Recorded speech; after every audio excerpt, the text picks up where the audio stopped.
गॅसवरती कढई गरम करण्यास ठेवलेली आहे। कढईमध्ये आपण 4 ते 5 चमचे तेल ॲड करून घेतलेले आहेत।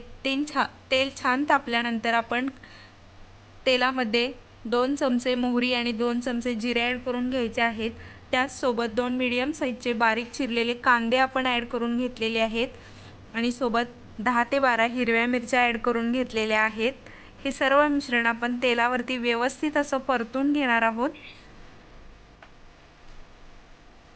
कांदा छान ट्रान्सपरंट होईपर्यंत आणि कांद्याचा गुलाबी रंग येईपर्यंत आपण कांदा परतून घ्यायचा आहे अशा पद्धतीने। त्याचसोबत आपण या मिश्रणात हिंग ॲड करून घेतलेला आहे। हे सर्व मिश्रण आता आपण व्यवस्थित असे परतून घेऊयात। आजची आपली रेसिपी आहे तिखट उपीट, हे आज आपण बनवणार आहोत इथं। त्याचसोबत 1 चमचा आपण हळद ॲड करून घेतलेली आहे, तुम्ही पाहू शकता। मोठा 1 चमचा हळदीचा इथं आपण ॲड करून घ्यायचा आहे। चवीनुसार मीठ मिक्स करून घ्यायचे आहे आणि आता आपण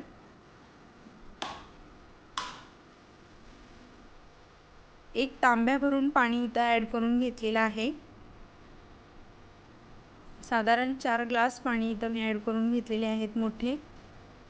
त्याचसोबत आता आपण भाजलेला रवा, हा रवा मी कोरडाच भाजून घेतलेला कढईमध्ये, तो रवा मी इथं ॲड करून घेत आहे आणि 2 ते 3 मिनिट आता आपण याची गॅसच्या मीडियम फ्लेमवरती छान अशी वाफ काढून घेणार आहोत। आपण वाफ काढून घेतलेली आहे। उपीटाची वाफ काढून घेतल्यानंतर आपण भाजलेल्या शेंगदाण्याची असे डाळ करून घेतलेली ती आपण या मिश्रणात ॲड करून घेणार आहोत, तुम्ही पाहू शकता।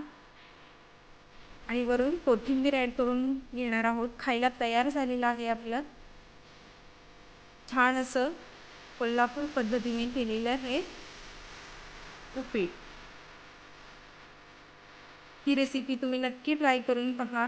व्हिडिओला लाईक करा, शेअर करा आणि चॅनलला सबस्क्राईब करायला मात्र अजिबात विसरू नका।